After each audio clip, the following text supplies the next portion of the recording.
जैन आगम के अनुसार क्या है उचित और क्या है अनुचित, क्यों होता है हमारे कर्मों का प्रतिकूल प्रभाव, हमारा गलत आचरण क्यों बनता है हमारी सुख शांति में बाधक, जीवन के गूढ़ प्रश्नों और धार्मिक जिज्ञासाओं के सरल समाधान के लिए देखिए परम पूज्य तीर्थ रक्षक शिरोमणि वात्सल्य मूर्ति राष्ट्र संत आचार्य श्री 108 व्यास सागर जी महाराज के जिनवाणी चैनल पर प्रतिदिन रात्रि 8:20 पर प्रसारित होने वाले मंगल प्रवचन एवं प्रत्येक शनिवार और रविवार को प्रसारित होने वाला विशेष कार्यक्रम आखिर ऐसा क्यों। यदि आपके भी मन में कोई प्रश्न है, किसी भी प्रकार की जिज्ञासा है, तो आप भी कार्यक्रम के दौरान टीवी स्क्रीन पर फ्लैश होने वाले हमारे नंबर 9818663765 पर हमें व्हाट्सएप करें या अपनी जिज्ञासा एवं प्रश्न को हमारे पास टाइप करके भेजें। पूज्य आचार्य श्री जी द्वारा आपका मार्गदर्शन अवश्य किया जाएगा। इस कार्यक्रम के पुण्यार्चक हैं दिगंबर जैन समाज, सामाजिक संसद Indore, Kirti Stambh, Digambar Jain social group federation Indore region, Shri Digambar Jain Panch Lashkari Goth trust, Modi ji की नसिया, बड़ा गणपति इंदौर।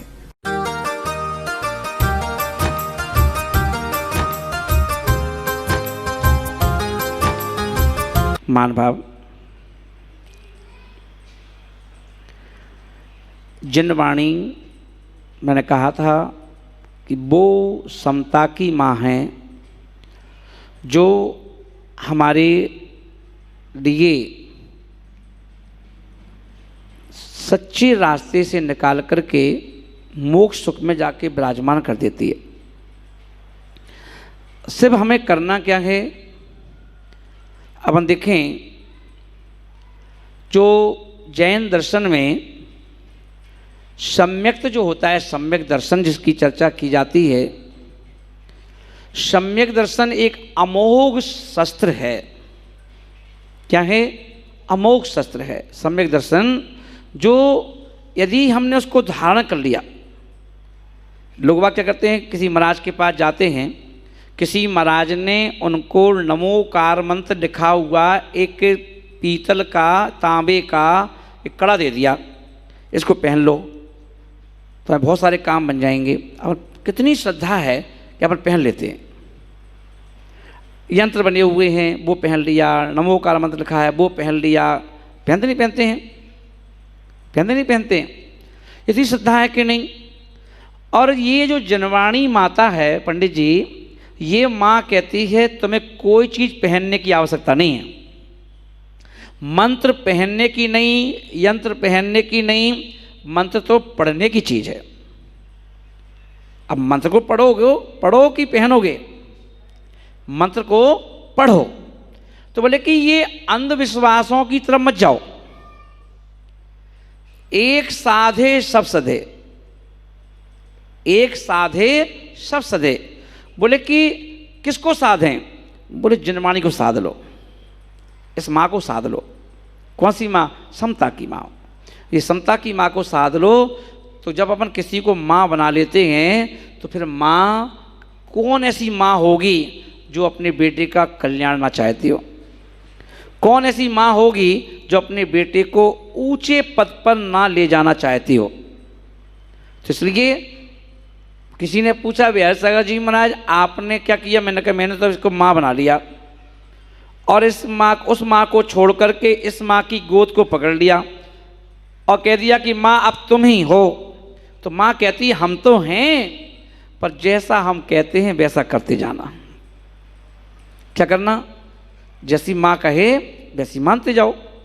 अब माँ कहे मानते जाओ, मैंने ये तो नहीं कहा ना कि मेरी मानते जाओ। किसकी मानते जाओ? और कभी किसी पर्सनल की बात, पर्सनल व्यक्ति की बात मानना भी नहीं चाहिए। हमारी जनवाणी में पंडित जी क्या लिखा है आपको ज़्यादा मालूम है। कहा गया है कि कोई भी प्रमाण वर्तमान के आचार उपाध्याय साधुओं को नहीं माना जाता। क्या कहा जाता है? प्रमाण चाहिए तो प्रमाण होना पूर्व आचार्यों के। पूर्व आचार्यों ने जिन्होंने क्या किया है, कसौटी पे कस कस करके एक एक शब्द को स्वीकार किया, उनके प्रमाण को माना जाए। पंडित जी कुछ भी कहेंगे उसे हम स्वीकार नहीं करेंगे। पर पंडित जी यदि जिनवाणी के अनुसार कहेंगे तो उसको हम अपने सिर पर विराजमान करेंगे, क्योंकि वो पंडित जी नहीं कह रहे हैं, वो पंडित जी भी जो बोल रहे हैं वो जिनवाणी के आधार से बोल रहे हैं। 6 ढाला पंडित दौलत राम जी ने लिखी है, उस पर बड़ा रिसर्च हुआ है, तब जाके समस्त साधुओं ने उसको स्वीकार किया। पूरी 6 ढाला को पढ़ा गया, समझा गया, देखा गया कि पंडित जी दौलत राम जी ने एक आध जगह पर कुछ हल्का सा गड़बड़ है, पर बाकी उन्होंने पूरा का पूरा जैसा कि जिनेंद्र भगवान ने कहा है वैसे के वैसा कहा। इसलिए साधु लोग भी 6 ढाला का शिविर लगा लेते हैं। पर जो जिनवाणी कोई भी आचार हो, किसी भी नाम से हो, कोई भी उपाध्याय हो, कोई भी साधु हो, वो यदि जिनेंद्र भगवान के द्वारा कहा हुआ जो ज्ञान है यदि उसको बोलते हैं तो हर कोई स्वीकार कर लेता है कि हमें स्वीकार है, क्योंकि आप वही तो बोल रहे हो जो भगवान ने कहा है। इसीलिए गुरु के लिए कहा गया कि आप भैया जब भी बोलना जिनवाणी बोलना, निजवाणी मत बोलना, क्योंकि जिनवाणी में व्यक्ति उलझा हुआ सुलझ जाता है और निजवाणी में सुलझा हुआ व्यक्ति भी उलझ जाता है। तो कोई ऐसी बात मत बोलना। तो इसलिए कह दिया कि क्या करो, जिनवाणी की माँ को ही शरण लो। और अपन देखें इनकी शरण को जिसने भी प्राप्त किया वो सिद्ध बन गए। हे धर्म माँ पाल्य। अब ये जिनवाणी धर्म का पाठ पढ़ाती है और हमारी अज्ञानता के पर्दे को, जैसे मान लो किसी ने फोटो के सामने पर्दा लगा दिया और यहाँ से कमल जी ने कहा कि फलाने फलाने भैया आएंगे और चित्र का अनावरण करेंगे। क्या करेंगे? अनावरण। अनावरण मीन्स खाली उस पर्दे को सरकाएंगे जिससे गुरु का दीदार हो जाएगा। अब अपन देखें जब ये रोज रोज क्रिया होती है अनावरण की, तो एक बार मैंने अपने गुरुदेव से कहा कि इस फोटो का अनावरण तो रोज हो जाता है गुरुदेव, अब किसी ऐसे व्यक्ति को बुलाओ जो मेरी आत्मा पर लगा हुआ जो आवरण है उसका अनावरण कर दे, जिससे हमें अपनी खुद की आत्मा दिख जाए। अभी देखिए दूसरे की आत्मा देखने में तो अच्छा लगता है, दूसरे के दोष देखने में अच्छा लगता है, दूसरे के गुणों की चर्चा करना अच्छा लगता है, पर कभी अपने गुणों का भी तो गुणगान करो, अपने गुणों को भी तो प्रकट करो, क्योंकि हमारी आत्मा में भी तो अनंत गुण हैं और गुणों को प्रकट कब करोगे? तो जिनवाणी माता यही करती है, वो यही तो सिखाती है कि तुम भैया आज अपन देखो कितने देवी देवता हैं, भरमार है, कोई किसी नाम से, कोई किसी नाम से, कोई किसी नाम से, मार्केट जैसा बन गया देवताओं का भी। भगवान के मंदिरों भी ऐसे हो गए जैसे लोग कहते हैं ना कि महाराज जी जब मैं घूमने जाता हूँ सुबह एक मंदिर दर्शन करने की रोज अलग अलग, तो हमारी जो टीम चलती है वो कहती है महाराज ये कपड़े का मार्केट है, लगातार 2,500-3 हज़ार दुकानें हैं। कोई कहता महाराज ये सराफे की दुकानें हैं, यहाँ पर सराफा है, इतनी दुकानें हैं। तो मैं कहता हूँ ऐसे ही देवी देवताओं का भी मार्केट है, बहुत दुकानें हैं। तो जैसे कपड़े की दुकान में कपड़ा हम चेक करके लेते हैं, सराफे की दुकान पर 10 दुकानों पर जाके हम माल खरीदते हैं, ऐसे ही आचार्य महाराजों ने कहा कि जिससे कपड़ा खराब निकलेगा तो थोड़ा सा लॉस होगा। क्या होगा? कपड़ा मान लो किसी दुकान से लाए खरीद करके, और जब खरीद करके लाए और वो कपड़ा मान लो खराब निकल गया, साड़ी खराब निकल गई, तो कितना लॉस होगा? 1,000 रुपये का। कैसा बेईमान आदमी है, ऐसी दे दी साड़ी, 1,000 रुपये बेकार चले गए। कहते नहीं कहते हो, है ना? तो जिनवाणी माता क्या कहती है? बेटा ऐसे ज्ञान लेना कि दुनिया की लौकिक वस्तु अगर खराब निकल जाए तो थोड़ा सा नुकसान होता है, मगर यदि तूने गलत धर्म की राह पकड़ ली तो तेरा पूरा भाव खराब हो जाता है, पूरा भाव खराब हो जाता है। और बोले एक भाव खराब नहीं होता, अनंत भाव खराब हो जाते हैं। इसलिए सुनो सबकी, पर अपनी बुद्धि भी लगाओ। एक गुरु, अब गुरु कोई अच्छा ही ज्ञान तो देंगे, बुरा तो देंगे नहीं। ये दो शिष्य थे, इन दोनों शिष्यों को बुलाया मैंने और ज्ञान देना चालू किया। सामुद्रिक शास्त्र का ज्ञान पढ़ाया इनको, इनको भी पढ़ाया है, इनको भी पढ़ाया। बेशर्मा तुम्हें भी पढ़ाया, तुम उसको मत पढ़ो, हम तुम्हें पढ़ा रहे हैं। तो क्या हुआ, दोनों मुनि राजों को ज्ञान दिया मैंने कि उनकी ज्ञान की वृद्धि कैसे हो। तो सामुद्रिक शास्त्र पढ़ा रहा था, तो मैंने सामुद्रिक शास्त्र में एक पॉइंट बताया दोनों को, ध्यान रखना दोनों को। क्या कहा, मैंने कहा देखो, पहले के समय में कुएं से पानी भरती थी माताएं, और मटके ज़्यादा होते थे, मिट्टी के मटके बहुत शुद्ध माने गए। तो लोग, महिलाएं क्या करती थीं, कलश में पानी भर के सर पे रख कर के, एक सर पे रख लिया, एक कमर में फंसा लिया, और दो दो मटके पानी भर के ले जाती थी। तो सामुद्रिक शास्त्र में एक कथानक आया कि एक कोई महिला कुएं पे पानी भर के और उस मटके को उसने महिला ने उठा कर के सर पे जमाया और चल पड़ी, और वो मटका सर से अनबैलेंस हुआ और सरक गया, नीचे गिरा। काय का मटका है वो, काय का है, मिट्टी का है। क्या हो जाएगा, फूट जाएगा और पानी बिखर जाएगा। बोले यदि ऐसी घटना कभी तुम्हें देखने में आ जाए, मैंने इनसे कहा यदि ऐसी घटना कहीं देखने में आ जाए तो इसका मतलब है कि जो महिला मटका लेके जा रही थी, आज उस महिला के पति से उसका बिछोह हो जाएगा। क्या हो जाएगा, जिस महिला के सर से मटका गिर जाए, पानी बिखर जाए, तो सामुद्रिक शास्त्र क्या फल आदेश करता है कि उस महिला का उसके पति से आज क्या हो जाएगा, बिछोह हो जाएगा, वियोग। मैंने इनको पढ़ाया और उस दिन की क्लास खत्म हो गई, और तभी बिहार चालू हो गया। तो मैंने इन दोनों को किसी कार्यक्रम से बाहर भेजा, जाओ एक कार्यक्रम करके आओ। तो ये गांव से निकल रहे थे, दोनों गांव से निकल रहे थे कि कुआं मिला एक। अब वो जो ज्ञान था वो प्रैक्टिकल का समय आ गया। तभी जब कुएं के पास से निकल रहे थे तो एक महिला ने पानी भर के कलश में, और उस कलश को उठा करके और सर पे रखा और वो चल पड़ी। 10 कदम ही चली होगी कि मटका गिर पड़ा, फूट गया, सारा पानी बिखर गया। हमारे विजय शर्मा आज बोले लो, अब जो पढ़ के आए थे तो देख सुना था, तुरंत कहा लो। महाराज से बोले कि लो, आज बेचारी इस महिला का पति से वियोग होना है। गुरुजी ने ऐसा बताया था। तो ये जो हमारे महाराज जी हैं, अब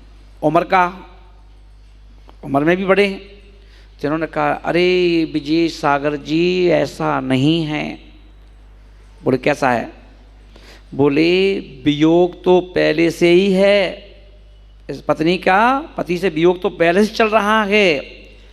आज तो इस पत्नी जो महिला है, ये बहन है, आज इसके पति से इसका मिलन होना है।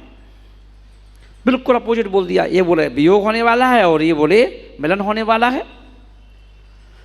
विजय सर बोले कैसी बात करते हो महाराज, कल ही गुरुदेव ने पढ़ाया था, आपको याद नहीं है? गुरुदेव ने क्या कहा था कि मटका का गिरना, पानी का बिखर जाना, इसका फल था कि उस महिला के पति से उसका वियोग होना है। बोले आप बिल्कुल सही कह रहे हो, गुरुजी ने भी बिल्कुल सही कहा था, नान्यथा मुनि भाषणम, मैं मुनि के भाषण को झूठा नहीं बोल रहा हूँ, मगर यहाँ पर इस पति जो महिला है इसके पति का वियोग तो पहले से है, आज मिलन होगा। अब इनके दिमाग में खटका आया कि यार कैसी बात कर रहे हैं, वो भी बिल्कुल कॉन्फिडेंस के साथ। इन्होंने कहा चलो एक काम करते हैं, इस बहन के पीछे पीछे चलो और जिस घर में जाएगी तो वहाँ अपन राहगीर बन के पानी के बहाने पर पूछ लेंगे। जब उसके घर पहुँचे तो वो देखा तो पानी गिर गया, तो वैसे उदास हो गई बेचारी वो महिला, मटका फूट गया। जब घर पहुँचे तो देखा वो बड़ी बहन खुश थी, चेहरे पे बड़ी रौनक। तो बोला बहन आप बड़ी खुश हो, क्या बात है?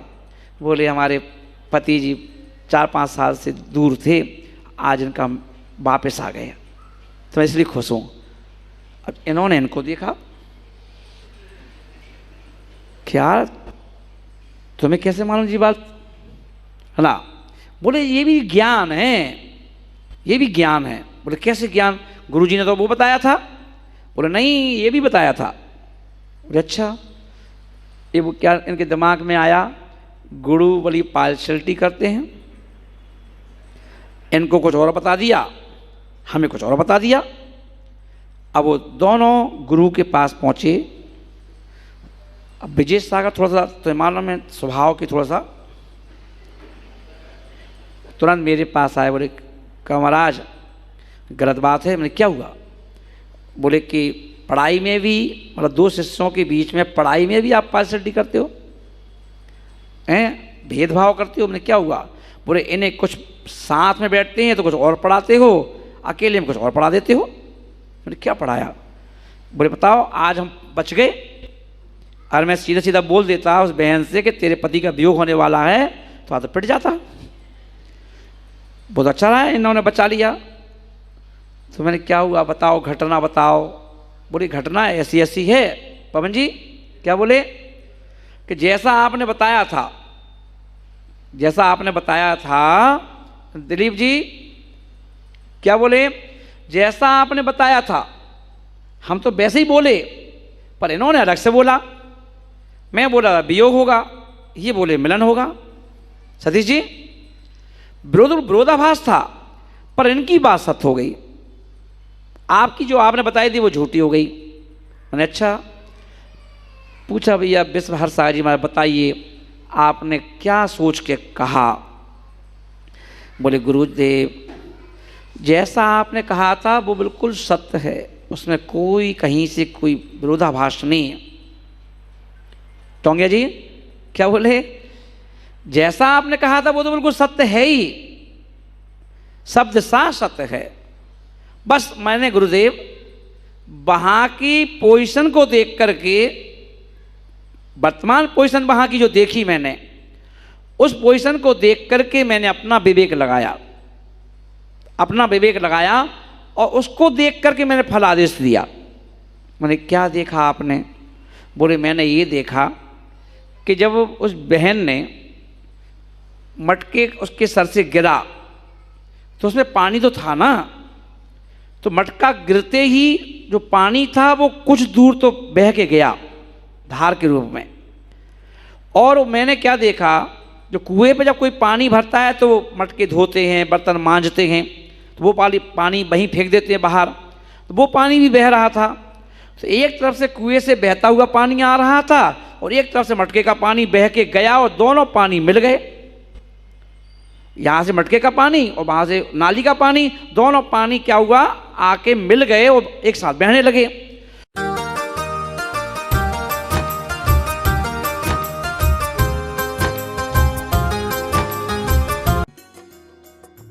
इस कार्यक्रम के पुण्यार्चक थे दिगंबर जैन समाज, सामाजिक संसद Indore, Kirti Stambh, Digambar Jain social group federation, Indore region, Shri Digambar Jain Panch Lashkari Goth trust, Modi ji की नसिया, बड़ा गणपति, इंदौर। जैन आगम के अनुसार क्या है उचित और क्या है अनुचित, क्यों होता है हमारे कर्मों का प्रतिकूल प्रभाव, हमारा गलत आचरण क्यों बनता है हमारी सुख शांति में बाधक? जीवन के गूढ़ प्रश्नों और धार्मिक जिज्ञासाओं के सरल समाधान के लिए देखिए परम पूज्य तीर्थ रक्षक शिरोमणि वात्सल्य मूर्ति राष्ट्र संत आचार्य श्री 108 वैद्य सागर जी महाराज के जिनवाणी चैनल पर प्रतिदिन रात्रि 8:20 पर प्रसारित होने वाले मंगल प्रवचन एवं प्रत्येक शनिवार और रविवार को प्रसारित होने वाला विशेष कार्यक्रम आखिर ऐसा क्यों? यदि आपके भी मन में कोई प्रश्न है, किसी भी प्रकार की जिज्ञासा है, तो आप भी कार्यक्रम के दौरान टीवी स्क्रीन पर फ्लैश होने वाले हमारे नंबर 9818663765 पर हमें व्हाट्सएप करें या अपनी जिज्ञासा एवं प्रश्न को हमारे पास टाइप करके भेजें। पूज्य आचार्य श्री जी द्वारा आपका मार्गदर्शन अवश्य किया जाएगा।